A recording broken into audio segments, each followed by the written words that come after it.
All right, let's talk about that stubborn, nagging heel pain. If you've ever dealt with it, you know how frustrating it can be, especially when the classic plantar fasciitis diagnosis just doesn't lead to any real answers. Well, today, we're going to play detective. We're going to follow the clues and look at why your heel pain might just be the final stop for a problem that actually starts somewhere else entirely. You know the feeling, right? That first step out of bed in the morning, wham. It's like stepping on a piece of glass. You kind of hobble your way to the bathroom, and maybe after a dozen steps, it starts to ease up a bit. You think, okay, it's just warming up. But that pattern, that morning agony, is something so many people know all too well. And I bet you've tried everything under the sun. You're stretching your calves like it's your job.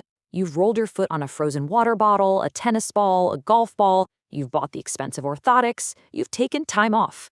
And yet that pain just keeps creeping back in. It's a maddening cycle, especially when all you want to do is get back to being active. So here's the big idea that could shift everything for you. What if the pain in your heel isn't the problem? What if it's just the messenger? Think of it like a fire alarm. The alarm isn't the fire, it's just the signal that there's a fire somewhere in the building. Our job isn't to just smash the alarm and make the noise stop, it's to find out where the smoke is coming from. Okay, this is absolutely crucial. A lot of recent research suggests that what we call plantar fasciitis might actually involve a nerve. So let's look at two different stories your heel might be telling. In one pattern, the pain is awful first thing in the morning, but actually gets a little better as you move around. That could be pointing towards the fascia. But what about the other pattern? The one where the pain just gets worse and worse the longer you're on your feet. That might be a clue that a nerve is involved. And that right there could be the whole reason nothing has worked. I mean, think about it. If you're spending all your time stretching and rolling a fascia that isn't really the main issue, while a compressed nerve is just getting more irritated, you're never going to find lasting relief. You could literally be treating the wrong tissue. Now, before we put on our biomechanics detective hats, let's add another really interesting layer from Eastern medicine. In this view, parts of the body are seen as territories. The heel itself, the bone and deep structure, is considered kidney channel territory, but the arch, the muscles and soft tissues, that's spring channel territory. If there's an imbalance in these foundational areas, it could be setting the stage for pain to show up. Keep that in mind as we go. So, you ready? Let's go follow those clues. We're heading upstream from the site of the pain, because there's a really good chance your heel is just the last domino to fall. Clue number 1 might be a stuck midfoot. If you feel along the top of your arch, there's a bone in there called the navicular. It's like the keystone in a stone archway. It's got to have a little give to absorb shock. If that bone gets stuck and can't move, your whole arch becomes rigid. And guess what has to take all that extra impact? Your heel. And connecting back, this lines up perfectly with that idea of spleen channel stagnation right in the arch. Okay, let's move to clue number 2. This one takes us to the outside of your foot. There's a bone there called the cuboid. It can get locked up too. When that happens, your foot can't properly unlock to adapt to the ground when you walk. So your body finds a workaround. It compensates. And that can change the angle of how your heel hits the ground, putting stress on totally new places. From an Eastern perspective, this pattern could point to the gallbladder channel. Now, this is a huge piece of the puzzle. A healthy stride relies on 3 smooth rockers. First, you have the heel rocker as you make contact. Then the ankle rocker as your shin moves over your foot. And finally, the forefoot toe rocker to push off. It should be a seamless, flowing motion. If any one of those rockers fails, the whole system gets thrown off. Let's make this real. Imagine a runner who switches to zero-drop shoes. Their calves get super tight, which means they can't get enough ankle bend. That's a failed ankle rocker. To compensate, their foot might have to turn out, which completely changes the way the heel gets loaded and can even contribute to nerve compression. See how one small change can set off a whole chain reaction?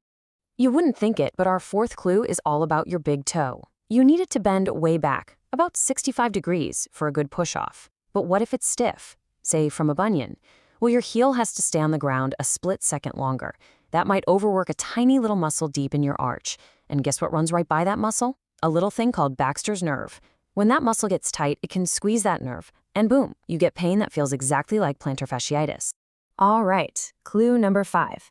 For this one, we might need to look back in your history, specifically at that old ankle sprain you thought was totally fine.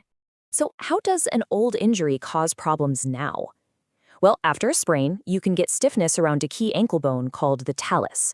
This can create a literal bony block that stops your ankle from flexing forward properly. So your body cheats. The foot rolls outward to get around the block, and that changes the forces on your heel with every single step you take. And remember that kidney channel territory we talked about?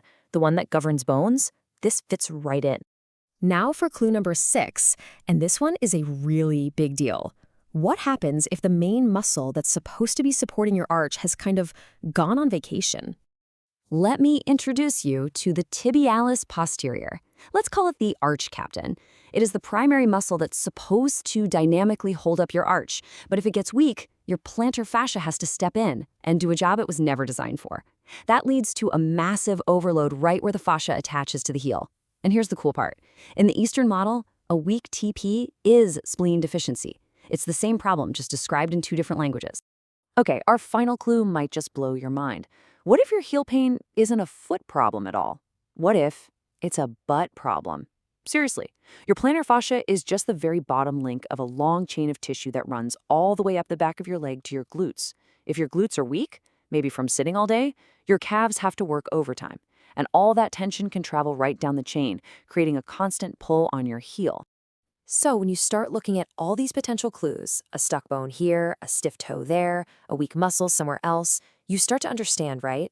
You see why just one single approach, like rolling on a ball, so often fails. It's almost never just one thing. Let's imagine someone. They've got a bunion that's limiting their big toe. Plus, they're a cyclist with super tight calves, so their ankle rocker is shot. And they work a desk job, so their glutes are weak. Suddenly you have 3, maybe 4 different pathways all funneling down and creating that one single symptom in the heel. Stretching the fascia alone isn't going to untangle that web. And here's the most important part. Each of those pathways might need a totally different solution. Mobilizing a stuck joint is not the same as strengthening a weak muscle. And this is where it's so useful to look at these patterns. The goal is to find a more targeted, specific approach for your unique combination of factors. This is why a good professional assessment can be a complete game changer. A skilled practitioner can do specific tests to figure out if it's more nerve or more fascia. They can check the mobility of those key foot bones. They can test the strength of your arch captain and your glutes. They can watch you walk and see where your rockers are failing. They can help you identify your unique combination of patterns. So I really want to leave you with this thought. That pain you're feeling, it's not a flaw. You're not broken. It could just be information. It's a loud, clear message from your body asking you to look a little deeper, to look a little further upstream. So maybe the question isn't, how do I shut this pain up? A better question might be, what is my heel pain trying to tell me? Because actually listening to that message, instead of just trying to silence the alarm, might just be the first real step toward finding relief. Thanks for tuning in.